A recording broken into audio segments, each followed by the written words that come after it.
We are attracted to playing certain characters in this genre based on a few factors: aesthetic, design, gameplay, and how they feel to us. And it's often not until much later that we find out where they fall on the tier list, whether they're a top tier character, a mid tier, or a low tier. Once we know, you have to ask yourself, are you going to stick with this low tier character and figure out what you need to do to win? Or are you going to simply just pick a top tier?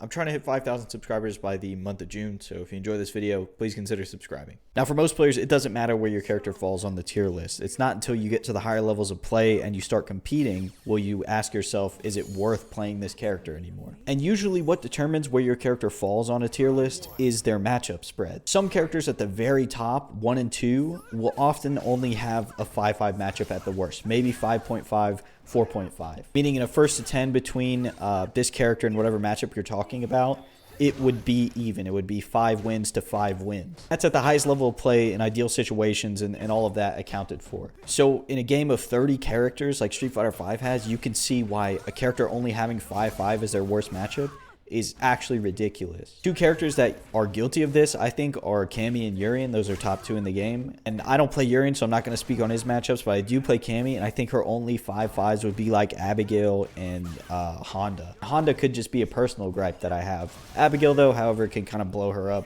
and challenge some of her buttons, so it is kind of like a 5-5 in my opinion. But other than those two, most other characters might have a 7-3 at the worst, unless you play Zangief. He probably has the only 8-2 or 9-1 in the game because of Dalsum. And if you don't think it's that bad, go look up a set between Dr. Danny Pham and I think it was Commander Jesse in the CPT West qualifier. Commander Jesse almost quadruple perfects that man. It's one of the most one-sided matchups I've ever had the absolute terror of witnessing. In fact, it was so bad that Alex Valle, Mr. Street Fighter himself, tweeted at Dr. Danny Pham and said if you want to play seriously, you need to pick a second character because that matchup is unwinnable. So many things would have to go wrong on Dalsum's end. Like, the Dalsum player would just have to fuck up completely to even give Zangief a chance at winning. But remember, those are two players at the highest level who know their characters in and out and can play like that.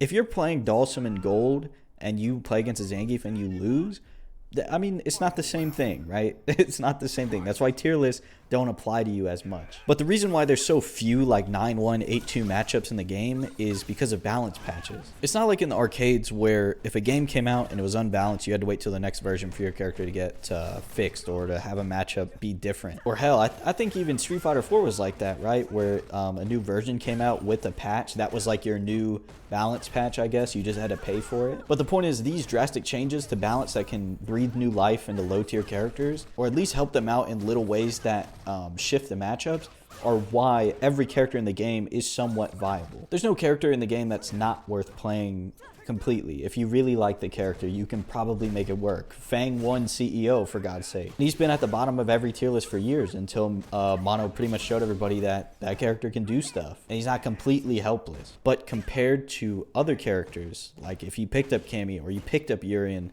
you have to do a lot more work and a lot more studying in order to play him that well. And I've witnessed this firsthand. Mono came to Houston during the time that the first Lights Out happened, if you watched that, which was like a Texas regional. I think Hamad ended up winning. But the night before that, I went to a casual session at the venue, and it was me, it was a bunch of Houston players, and then it was Mono and D-Answer, two Fang players, two very high-level Fang players. And I actually let Mono use my stick because he didn't have his, so for like 2 hours, I watched him and D-Answer play like the Fang mirror. They lab stuff on the character. I think Mono played G at some point to like show some counterplay. It was very like, I didn't really understand the game too well then. All I can understand was like these guys are putting in way more work than I've seen anybody do on their character in order to do very minimal amounts of damage and to like optimize to such a degree that it was super impressive even to somebody like me who at the time didn't really understand what was going on. And that's the dedication you have to play a low tier character, is you have to know that inherently,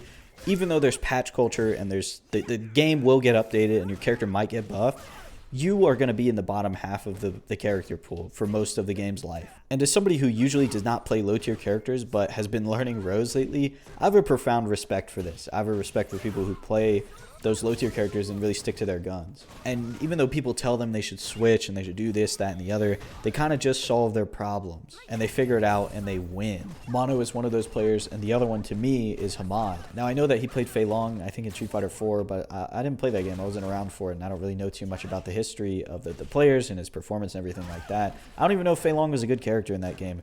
But in Street Fighter 5, I've only really seen him play Sagat like offline and at Lights Out, that tournament that I was talking about before, which is the biggest tournament I've been to. It was a regional in Texas, and I think everybody from like San Antonio, Dallas, and Houston got together and they had that tournament. And he showed up, played Sagat, and he won. He beat players like Dr. African and some other really strong players in Texas that you might not really know about on your radar, but are pretty good to me. Like, I think they're actually very strong players. I think Grand Finals was actually him and D Answer, right? It was Sagat versus Fang, and then he might have switched to Karen. I don't really remember too much. But seeing somebody whose fundamentals were so good that he was able to beat some very high tier characters, some very low tier characters, and everything in between with Sagat was super impressive and like super inspiring to me. Fundamentals and your raw skill at a character or at a matchup, I think will transcend a tier list or shift the tier list. The other thing I think that makes it worth playing these low tier characters sometimes is, one, they often don't have a very high play rate, and that works in your favor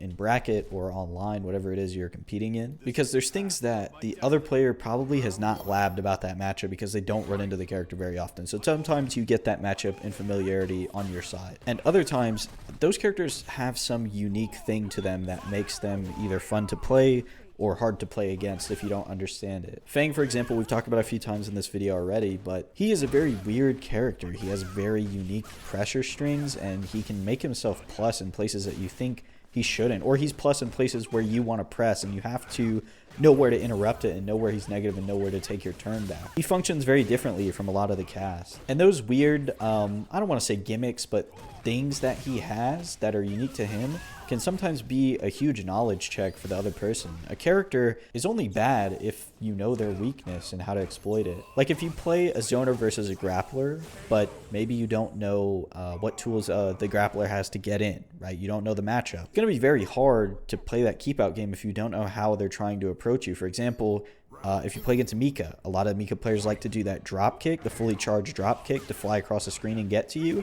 If you don't know that you can just stick out a jab to interrupt it or like press a button to stop her during the startup, then you're going to lose. And that matchup goes from being in your favor as a zoner to in Mika's favor because she's just in on you and mixing you the whole match. But overall, what I think it comes down to is the amount of time you're willing to put into a character and what you're hoping to get out of it. If you want to put in a little bit of time and get a lot of reward, pick a top tier. If you want to put a lot of time in and get maybe the same reward that somebody else got for putting a little bit less into a top tier, pick your low tier and have a good time. And if you're trying to win tournaments, I don't even know if it fucking matters anymore. Fang won a goddamn major, so who knows? Who are we to say? If you enjoyed this video, please consider subscribing, and I'll talk to you again soon.